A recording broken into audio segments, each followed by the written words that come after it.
Hello everybody and welcome to a brand new Elder Scrolls Online news video with me, Sherman. Today, guys, is a big day.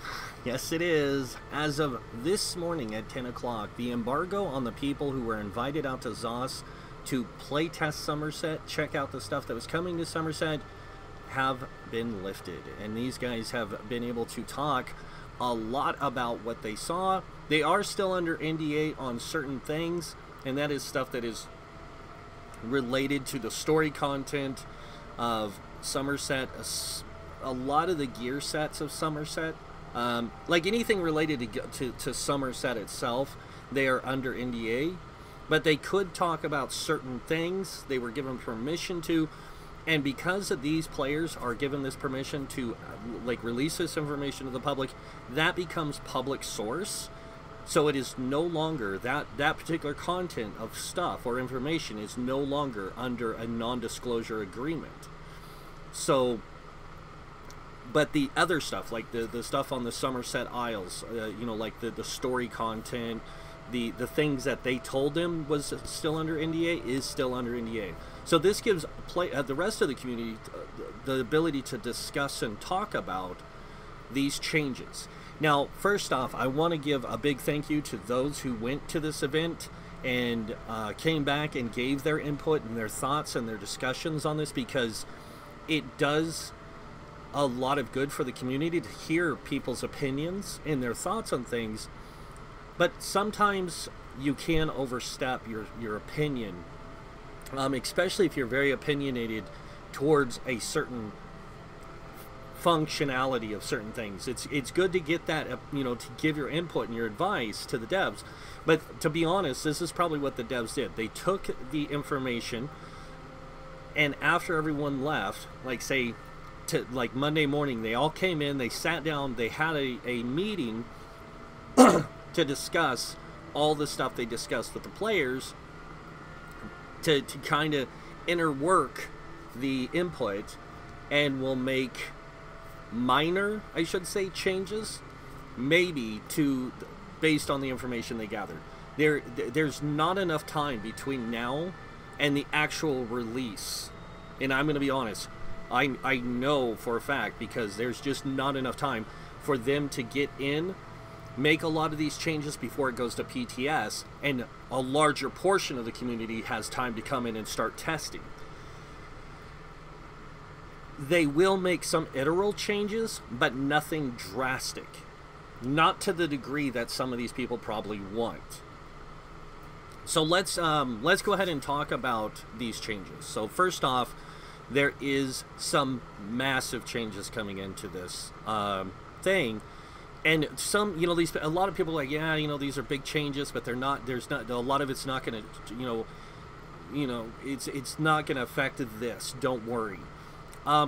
Every change that's coming in is affecting every aspect of the game, from the roles we play to what content we play and how we play that content. And I know a lot of people are like, what do you mean? Well, first off, they're making two-handed weapons count as a two-set bonus.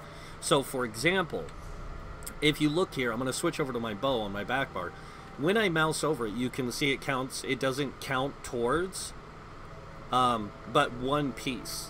So it only counts as one benefit in the 5-piece bonus. In this next update, in Summerset, it will count as a total of a 5-piece bonus with anything that is considered a two-handed. So that is a two-handed weapon, a bow, or a staff will be counted as 2 set-piece bonuses. So that means you will be able to take anything in the game, any combination of things, and make 5-5-2 setup. So you'll be able to take two, like, for example, just an example. If you wanted to wear sword dancers with Hunting's Rage and use the two-handed weapon on one bar, bow on the other, so you retain that 5-piece bonus when you're on that bar, and use Hunting's Rage with it, and run, say, Krogs with it, you will be able to do that and get all 5-piece bonuses no matter what bar you're on. So you will gain a greater advantage no matter what, and you're going to gain the bonus of all 3 sets. So you're going to be able to use a monster set with 2 5-piece sets and still use a 2-handed and a bow. That's game changing, because now every set in the game just became even more viable. Even the sets that do the 35%, at 35% health, it gives you so much stamina or magicka back. Those become viable sets because those sets can be used by people to either give them some type of advantage or give them some kind of thing that they know, hey, this set is bad, but it's still going to help me get to what I need. It's going to help me get the set I want to replace this with. The other thing that they talked about was the new traits coming in for jewelry crafting. And the new traits, the 6 new traits besides the 3 we already have. And the 3 we already have are healthy, like this. We have arcane, which gives you magicka, which is very similar to the healthy. And then we have the robust, which gives you stamina. So each of these 3 jewelry traits are now going to change with the next update. We're getting 6 more on top of that. And those traits are swiftness, which, you know, we're going to go ahead and just take a look out here. I'm actually on the Reddit of somebody who went to the thing and they got to talk about it. So here we are. This is the new jewelry crafting stuff. So we're going to have robust, healthy, arcane, but we're also going to have Triune, which is a tri-stat enchant, which is going to give you max health, magic, and stamina at 435. So it's basically, like the guy says, a tri-stat. Pretty cool. The next is called Protective, which increases both physical and spell resistance by 1844. I don't understand why people say this. I don't like this trait. It feels like a waste. We requested Zosh change this to something that would not already be something we can easily cap out on a tank. But that's the thing. Not every combination can you maximize your resistance benefits unless you're wearing specific stuff. Now we have the ability to incorporate this trait onto a piece of jewelry to make up that difference of loss of resistance, so we don't have to use that other thing. Like, let's say I didn't want to use a reinforced shield to increase my resistances so I can reach the 33 cap. I can use this instead to give me that benefit on one piece of jewelry. So this is kind of, I like this. I personally do. I don't agree with this guy, and I don't agree with what others have said about it. I like that they did this. This opens a few doors to more options. Swiftness, like I said, increases movement speed by 10%. Harmony increases the potency of damage, healing, recovery, and damage shields granted by synergies by 35%. Infused increases the potency of this item's enchant by 60%. This, I think they're going to probably tone down a little before the release. They might bring it down to like a 40% increase, or maybe even a 50%, because 60% is kind of overkill. That's just my opinion. Bloodthirsty. Increased all damage you do to the target when it is below 25% health by 20%. That's going to be a big one. This is going to be one that DPS will run because of that 20% increase to damage when the enemy's below 25% health. This is going to make executes hit harder. It's going to make all your skills hit harder. And it's not just affected by like dual wields passive, where you get the 25% or the extra damage when they're below 20% health. The executes that do extra damage. All your abilities are affected by this, and that's going to make some really interesting changes. Now, the other thing I want to talk about here is, you know, I want to go through the Psijic Order stuff too, but I want to talk about another change. Right here. So this is, they are adding multi-core CPU support. So the game will actually use multi-core. This should fix and stabilize a lot of the issues we have in Cyrodiil, or the lag issues people have, because you're not bottlenecking the game into one GPU or CPU. You're actually going to open it up to more CPUs, so the game's not going to be so CPU extensive. It's going to broaden out and give more access to more CPUs, making the game utilize more of your processor, but at the same time making it run smoother. So that's going to be a good good change for a lot of people. The two-handed weapons can now count as two-set items. I already went over that. Night Mother's Gaze and Thunderflame now grant Major Breach and Major Fracture as their 5-piece sets, and no longer stack with the same buff. This is awesome. Regardless of what many people think, the reason why I say this is awesome is because, think about it this way. Let's say you're playing with somebody who wants to be a tank, but they don't want to use Sword and Shield. They want to use something else. They want to use a lightning staff. They want to use a fire staff. They want to use two-handed. They want to be a bow tank. I know it sounds a little off, but let's just say somebody does. Now, in a dungeon setting, this is going to make great use of this, because now you can apply Major Breach and Major Fracture. Have your DPS run Night Mothers. They can apply Major Breach and Major Fracture without the tank needing to run Sword and Shield. Somebody else can run that set and give the benefit to the group. This is a big change, guys. This is a massive change. There is still other sets you can run. You can run Two-Fanged Serpent. You can run Spriggans. You can still run Alkosh to get those benefits of the greater penetration. You're just not going to be able to reach high penetration unless you build for it. And this is where the CP changes. You're going to have to make adjustments to CP and how you allocate CP to put CP into penetration more, so you can get the greater penetration to compensate for this change to Night Mothers and Thunderflame. It's not removing it entirely. It's just making it adjusted, where you have to adjust, which is a good thing. But the ability to apply Major Fracture, Major Breach, not only does this open doors for DPS to run these sets, but it also opens the doors for people to play other types of tanks and gain the benefit of these bonuses.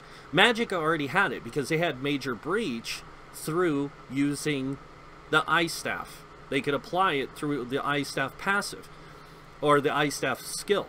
Now, not only can they do it with that, now other people can apply Major Breach and Fracture, and it's not necessary for the tank to be the only one doing it. This is a great setup. I love that they did this. Makes me now really excited for this next update to release possibly some two-handed tanks and say, here, now they're viable and you can't deny it. And they'll be great for dungeon runs. Not so sure about trials yet because I would need to get in and really test it, but I can promise you that it'd probably work in trials too, and it would be really good. So, snares have been reworked. Empower has been completely redesigned. Instead of granting 40 or 20% more damage per attack, it now only affects your light attack increase, but increases the damage by 40% up from 20. That's a huge thing. That does increase the boost potential. That's true. Deadly Cloak has had its damage reduced by 40%. This is good because Deadly Cloak was doing way too much damage. Like, way too much. Proccing at like 8k on some people. That's just too much damage for one ability, even though it was every 5 seconds. It's still a lot of damage output by an ability. Or 3 seconds or whatever it was. Class balance. There's a lot of class balance coming in, guys. I'm not going to go over all this right now, but I do see a lot of good changes. And I'm not kidding you. When I say good changes, I mean really good changes to a lot of the classes, because it's bringing the classes, I'm not going to say more in line to what the Warden is, but it does bring more of the classes to be viable at a lot of different things. Like the DK is becoming more viable as a healer. The Sork is becoming more viable as a healer. The Templar is getting expanded to be better at healing. That's really good. That's a lot of good changes. Nightblade is getting some really good changes. The tanking on Nightblade has kind of come back in a big way this update, along with being not just tanking but also healing, and every role is going to come back on the Nightblade. The Sorcerer, a lot of the changes with it are very tanky oriented but also very healer oriented, and I think that's one thing that they needed to focus on this update, was to bring the rest of the classes to be on par with the other ones in the ability to be a tank, healer, DPS, but not make them identical. And that's what they did here. They made each of the classes still have their differences, but have their own unique way to bring the class into the scenes of tanking and healing better. The Warden did get some really cool things. I wish I could block this out. But it is getting a lot of really good changes too. And I know a lot of people think that the Warden's a broken class. It's not a broken class. It's actually really good. It's just, it's changing. Also on the jewelry crafting,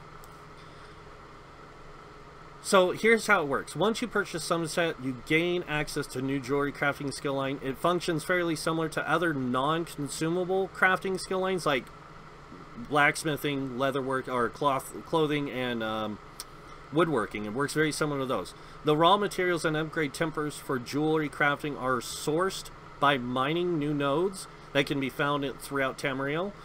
Each trait stone is sourced through different means, similar to Nirncrux, being only available in Craglorn. For example, to gain trait stones for infused trait, you'll need to do daily quests or events by killing mobs in Summerset. You'll need to go to Cyrodiil dailies to get the bloodthirsty gear and trait stones, and Harmony can only be sourced by completing the weekly trial. Existing drop gear sets will not drop in the new traits. The only way then to get your Necropotence rings in infused or bloodthirsty will be through transmutation. So you will have to change those for transmutation. And then finally, there are no styles for jewelry since they aren't visible in the character models. Really good. I'm really excited for these changes. I can't wait to see, like I said, that stuff. So let's go over the Psijic Order. But again, I need to bounce in the game real quick so I can get my screen up here. And I do want to talk a little bit about some of this stuff before we get into Psijic Order.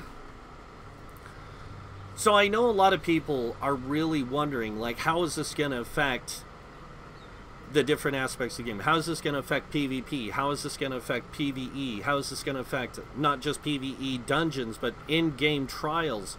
How is this going to affect all that stuff? The honest truth is, guys, is that it's going to open a lot of doors to a lot more options. That's going to basically... I said this to some friends. This is like the Pandora's box everyone's been waiting for. The developers have finally released to us the ability to play Elder Scrolls as Elder Scrolls. And what that means is they've opened the door to the idea of build variety to becoming something more than just a limited amount. They're opening the door to a massive amount of variety with jewelry crafting, with the new skill changes, with the fact we can use two-handed weapons now as two sets. But Psijic Order takes it a tad bit further, and we're going to get into that right now. So the Psijic Order is getting 5 new skills. One is the Ultimate Undo, and as you can see, the Ultimate allows the player to step back in time 4 seconds, instantly rebounding back to their previous position and resetting their health, magicka, stamina to their values at that point in time. He says his initial thoughts. I agree with some of this. It's going to be crazy. And then he goes into talking about this. Time Stop. This skill involves the player selecting an 8-meter radius around or area. Non-player based, it functions more like negate magic, and players in the area immediately begin to slow down. After 1.5 seconds, any target within the radius of the skill are frozen in time for an additional 3 seconds. If you manage to get out of the area before the 1.5 seconds completes, you'll be safe, but otherwise, this is a hard stun, very similar to the stun from the Warden Sleet Storm Ultimate. And he gives his thoughts. Imbue Weapon. Casting this skill applies a buff that adds extra physical damage to your 2 light attacks, not heavy attacks, for 2 seconds. So for 2 seconds, your next 2 light attacks get increased damage. And then one of the morphs turns it into a magicka skill that applies a random status effect of burning, concussed, or chilled. And this, the other morph heals the caster for 15% of the damage done. So the stamina morph heals you for 15% of the damage done. The magicka morph gives you burning, concussed, and shield. This is a stamina ability, by the way. Acceleration. This skill is an instant cast magicka skill that grants you 3 seconds of major expedition and a 12 seconds of minor force. This is going to be the trap version, Fighter Guild trap version for the mage, for a magicka person. One morph reduces the cost of sprint by 50% for 12 seconds, while the other morph becomes a channeled skill that but triples the duration to 36 seconds of major force. Holy cow. Crazy. Meditate. If you've ever played Overwatch before, okay, whatever. Basically, what this is going to do is it's going to allow you, your character is going to enter a meditative state. You guys remember the heal that the Templar had, that they would like put their hands together and bow their head, and then like all these lights would shoot out, and they'd give you health back? It's the same thing. It gives you health, magic, and stamina back every second. And then one of the morphs grants you more resources per second, while the other one gives you major protection during the channel.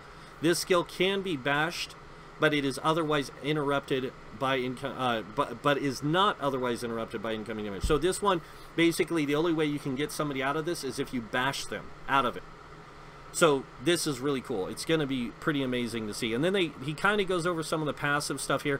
There's a damage shield that you get when you block. This is going to make tanking really amazing. And I've heard it's a 10,000k shield also.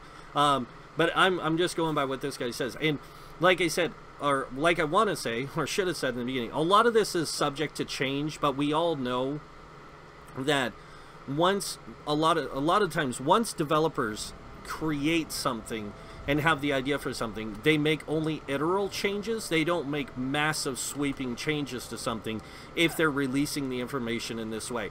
I know this for a fact because of working kind of in this space, you know, and going to school and learning this stuff, is that you don't release information on your game if it's not something you're going to keep.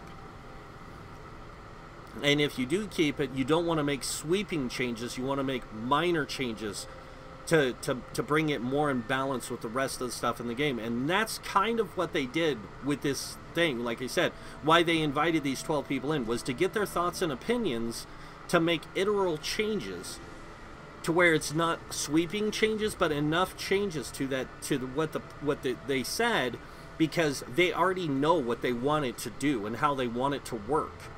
Now, the other thing that a lot of people, and I've seen this on the forums already, I've seen this on Reddit, I've seen this in a lot of places, people are really blowing this stuff out of proportion. They're really going overboard on this idea that this is going to ruin ESO. This isn't even going to break scratch the game, guys. This is not game breaking. It's game changing, yes, and it's game changing for the better in most of this. Now, some of the people that I've watched their YouTube videos on already, and if you guys want, you can go check them out yourselves. I did put links to all the information that I researched today in the description below, so you guys can go read through this stuff, watch this stuff, learn for yourselves, all this stuff. So, but you have to understand, like, this isn't game breaking. Like you said, this is game changing, and it's changing the game for the better. It's opening the doors to new creative builds that we've never seen or thought of before, because we didn't have the tools available to make these builds. Now we have these tools that are coming into the game that are going to incentivize players to make really diverse groups and be able to put together their groups in such a way that nobody's ever thought of before to complete the content that's given to them, from dark anchors to these abysmal geysers to public dungeons to delves to normal dungeons and vet dungeons, even to vet and normal trials, all the way into PvP. And this is going to open that door. That's why he said this is like Pandora's box, but a good one, because it's opening the door to every aspect we could ever imagine. We have the tools now to create millions of builds because of this. On top of that, we were told by some of these people they are adding 4 new trial sets. The trial sets are 1 heavy, 1 medium, 2 light. the two light sets, one's going to be Magicka DPS, one's a healer set. But these are a tank set, a heavy armor tank set, a medium armor DPS, stamina DPS, light armor healer, light armor Magicka DPS sets.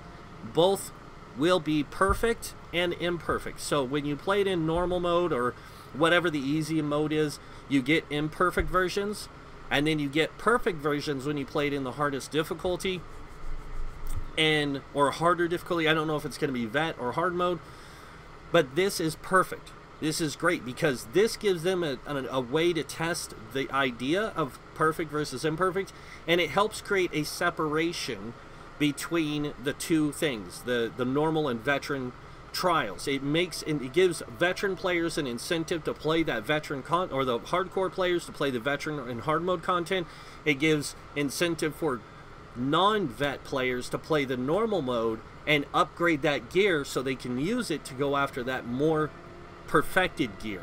So it's a great incentive for that, and I really hope that they look at the rest of the game that they've already released, like Maelstrom Arena, Dragon Star Arena, Maw of Lorcash, the Ethereum Archive, Sanctum Ophidium, Hellrust Citadel, and possibly think about going back into those and reiterating those ones with the changes of the perfected, imperfect, or imperfected gear in them. I think this would incentivize players to go play those content in the normal mode to learn that content and become better acquainted with it, so that way when they go in on vet mode, they have the imperfect gear available to them that's not quite as good as the perfect gear, but it helps them work towards getting that perfect gear. This would incentivize people to play that content for that purpose, and I think that's what the devs are looking to do, and it's possibly something that they might do later down the road.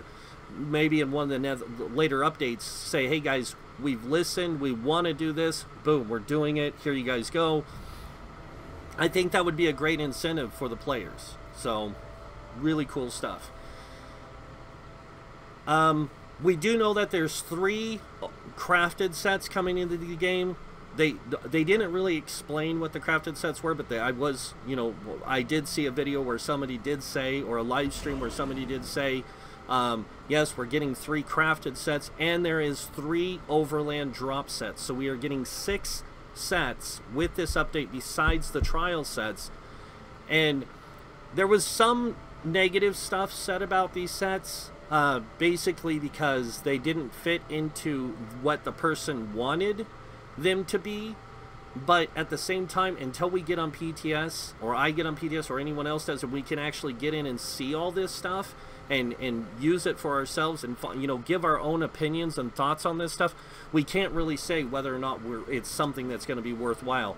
I am honestly thinking that a lot of the sets that they got coming into this update are going to be sets that either benefit the changes or give greater benefit to some of these changes they're putting in a way that people aren't going to be accustomed to. But when you look at it and you get your hands on it, you can tinker with it and stuff, we're going to see a lot more flexibility in builds too with these sets. And I really hope it does do that, because the more and more sets they add to this game, the more and more variety of options become available. With jewelry crafting, the more variety becomes available. With this Psijic Order, more available. And I know there's people who are like, yeah, well, the Psijic Order's ruining the game because of this, this, and this. But the reality is that the Psijic Order, them adding just one skill line instead of adding a new class, allows all your characters to have access to it. Unlike if they added a new class, only that new character would have access to those skill lines. So yeah, we would get 3 new skill lines available to one character. This way they open one skill line for all your characters, and all your characters become part of that, and they can obtain that and utilize those skills and stuff. And I think that's what a lot of people are missing about this announcement and this news that's coming in, is a lot of these changes are going to redefine how a lot of us play the game. And let me tell you, as a theory crafter, I've already got builds galore coming out of my heads. Or coming out of my head. Because I've already started writing stuff down for new ideas. Like putting it on paper so I can go and test it. And I'm not talking just like crafting like a set of, and then using another, like using 2 crafted sets. I'm talking about actually taking what I already play and readjusting it into a new, completely entire build that's going to be more flexible than what it was before and more viable than it was before, because it's got access to all this different stuff that I didn't have before. This is the kind of things I'm talking about. The fact that they've opened the door to such a massive variety of choices is what's going to make this game great, like beyond belief. This is going to make this game amazing, because now theory crafting isn't just an idea that you come up with. It's something you create. And it's something that you're going to be able to create, because now we have the tools to create a multitude of different things, including hybrids. And even looking at that, I know I was talking to some friends of mine, they were like, huh, hybrids, what? And then they got to thinking about it, they're like, yeah, hybrids, we want those. A lot of people have been clamoring back to the days before we had when we had soft caps in our stats, or the caps on our stats, and we couldn't go above a certain value. And a lot of people are like, man, I wish they'd go back to that. Well, guess what? They just did. They just gave you the ability to go back to that play style and to that functionality, because guess what? It's in the game. It will be, at least, when this Summerset chapter comes out. And that's great. That's good. That's fantastic. Because I know a lot of people who are super excited just by the mere thought of hybrids becoming viable with Dragon Bones. And me saying that, hey guys, in like 5 months, we're going to be more viable with hybrids than we were 5 months ago. Now I can say, hey guys, next month, when this or in June, when this goes live on all consoles, hybrids are making a comeback. Because now you have the ability to not only make them, but to perfect them.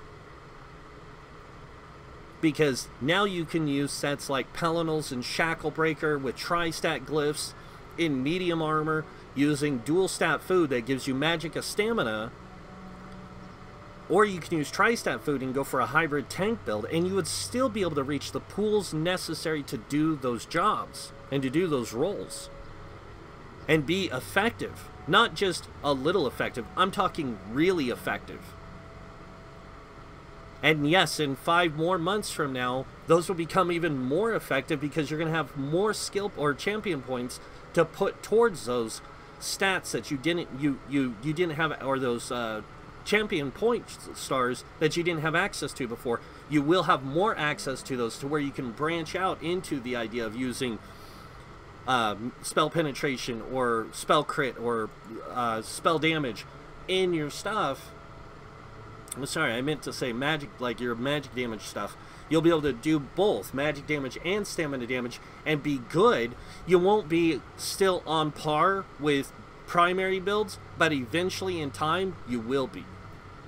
In time you will be caught up to their level of power. And there's nothing anyone can do to stop it, because the devs are putting the tools in play for us to do that. And I think that's something that this game has needed really bad. Think about this. Training gear comes in all 3 stats. Plus it gives you a bonus to all 3 stats. You put that in, you get that in jewelry. You get like a pair of gloves, medium boots.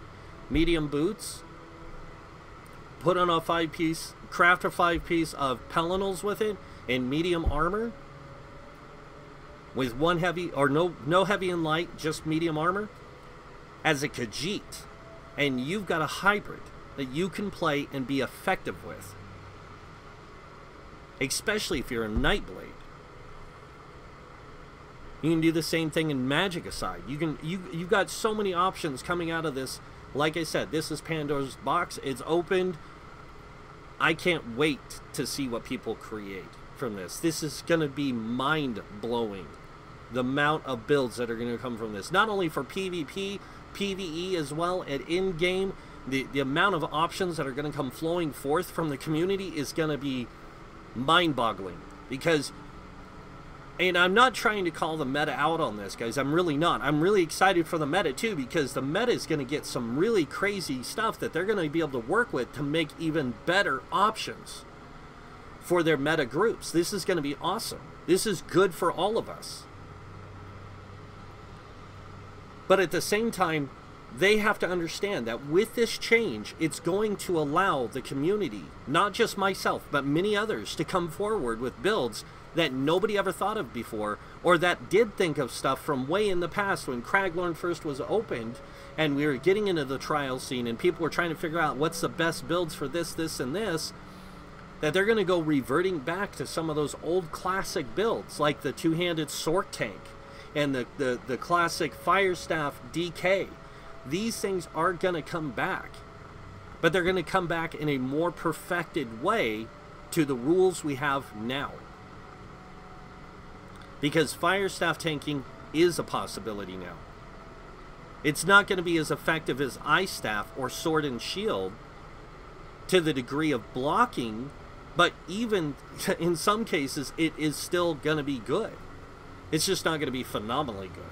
Or really good. It's still, you know, there's a lot of these things that are going to be good and viable as long as that's what you're comfortable playing.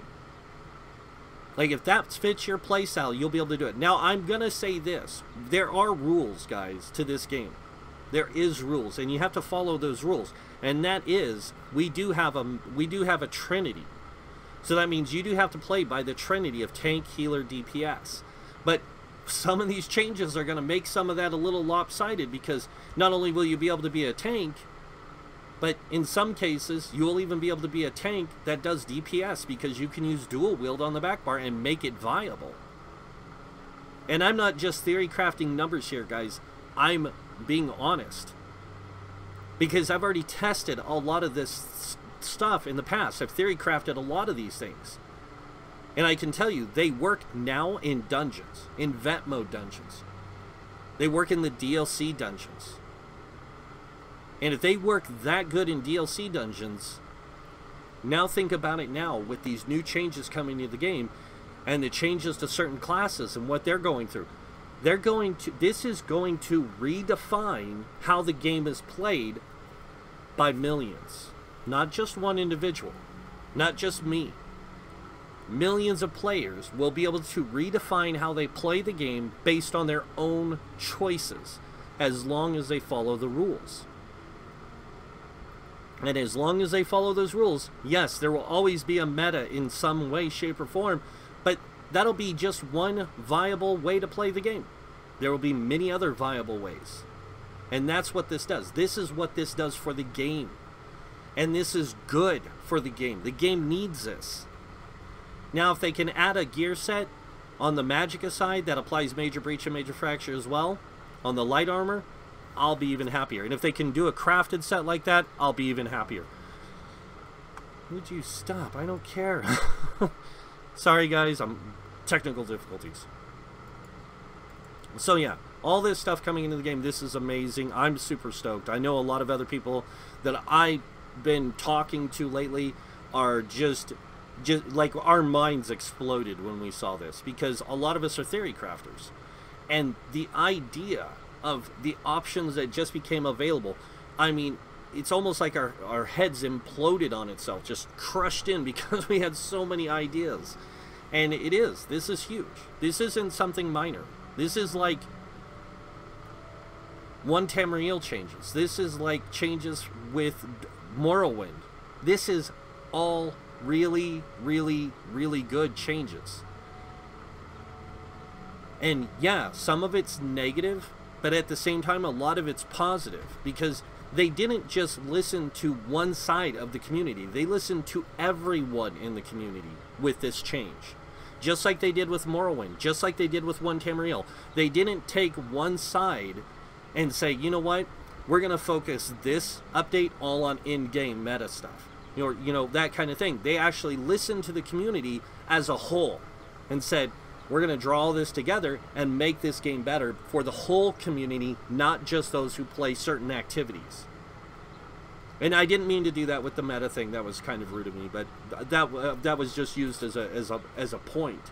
They're not focusing on just the in-game players. They're not focusing on just the PvPers. They're not just focusing on those who do, you know, battlegrounds. They're focusing on people who play every aspect of the game and giving them the tools to do that stuff with a lot more options.